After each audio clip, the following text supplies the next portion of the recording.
This isn't one of those motivational videos. This is where I'm at from 2024 and it wrecked me. There were some good habits, of course, I had. I was waking up in the morning, hitting the gym consistently, trying to have a good diet, trying to have the good diet, going to church often, reading the Bible often. But I fell into pride, into vanity, into gluttony, into lust and comparison to others. And I didn't realize the consequences of it until it was too late for me. So I would go to gym, but even post thirst traps on Instagram stories. I would go to church, but when I'm outside of church, act completely different. I used to read the Bible, but never understand it. Whenever I used to read the Bible, and that day when I decided, okay, I'm gonna act differently, right? I used to act completely different, like a proper degenerate. And a good friend of mine, Orthodox friend of mine, rebuked me on that behavior. It just wasn't me from a while, from a long time, right? And in January, I think, when I was talking to him, I said, stop behaving like a degenerate. And then I realized, I went, oh, like, oh, I have this thing is a big issue, that I have this degeneracy, this behavior of that.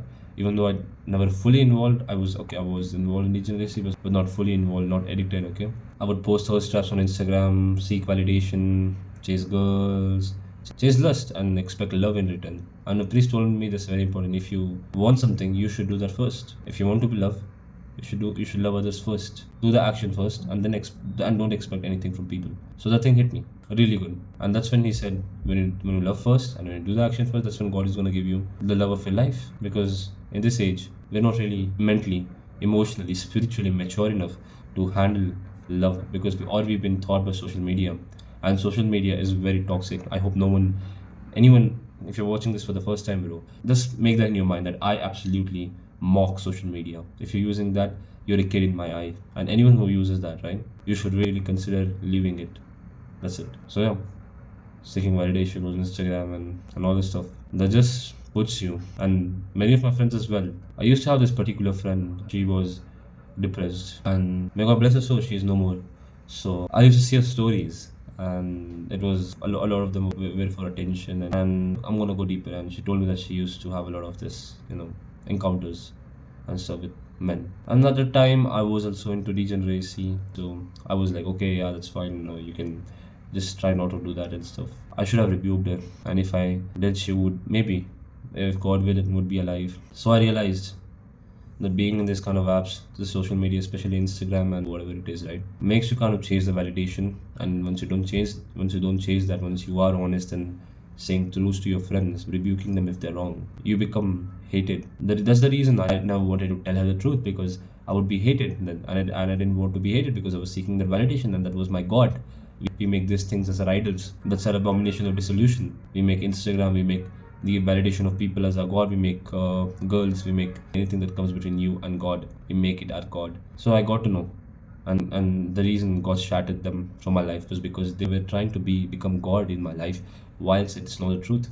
So what did God do? He shattered them completely, cut them off from my life. And He cuts in such a way that no, when God cuts someone, they cannot come back. And if they do, that's a trap. Remember that, to trap you again, spiritually and even physically in many cases. Personally mine, don't believe your emotions as well, because last year in August, in July, around this time, I was feeling the spiritual high. I'm doing good. I was fucking dependent on my parents. I still am though, but I am working on something. At least all I was doing back then was gym, maybe Bible sometimes, not follow it at all, go to churches, have a vanity prayer, come back home and again act like a degenerate. But there's one thing good, that God didn't let me stay down. He raised me up from there. That just shows the mercy that God has all of us. So should we have on each other. That's why whenever you talk to someone about self-improvement or God, just be very patient, because you don't want to lose one soul as well. Every soul is precious. So be very compassionate and very patient. Let them not understand everything. You don't need to talk about everything to them. That's it. Just be kind. Just be as how Jesus would be. Perfect love. That's it. And once you start doing that, they will understand it better than the words you say. And to guys, stop chasing girls, start chasing Christ, and stop associating with people who are fucking around, who are into that lifestyle, because you don't want to be like them. Because as I said, don't even hover around the room of temptation, because when you do, it's gonna consume you and destroy you. So having this kind of influences are gonna lead you astray. So stay away. Why to even go near it? Have friends who are nice, or don't have friends. Just have a period of isolation where you're gonna focus on God, focus on becoming your better version, and you're gonna get rejected brutally, right? They're gonna call you all types of names, they're gonna call you extreme, you're gonna face the consequences. But you, as a man, you have to accept some things. You can't let people talk, let you stop from anything, right? Or maybe even your parents are gonna cut you off because when you say it's about your God-given purpose, especially we live in these times, right, where it's spiritually dark and it's spiritual winter. Your parents are also, as Jesus said, man's enemy will be from his own household. So your parents also going to reject you. Expect that. It's completely normal. Just accept that. Okay. You may face many other things which I don't know yet about. Yeah. But I'm telling you so you know and you be ready. Once you start being serious about your purpose, you're gonna lose a lot of people. You're gonna lose basically who had their own expectations of you, then seeing the real you. Right? Once you do that, they're gonna leave you and it's gonna be a win-win because you don't want people to follow the false you. The real you is what they should follow. And say be very extreme. I'm going to be very honest with you. I learned this from the Bible. That who Jesus fed like 5,000 people. Many of them, 700 or 500 of them, came to see Jesus, and he was near the sea. And then they came with an intent that he would give us more free food and he could do many great miracles, right? Because he fed 5,000 people, and at that time it was a very big thing. So they went, and Jesus knew their intention as he's God, and he said to them something very extreme that they couldn't even comprehend. He said, "The bread I give you is my body, and the blood I give you is my blood."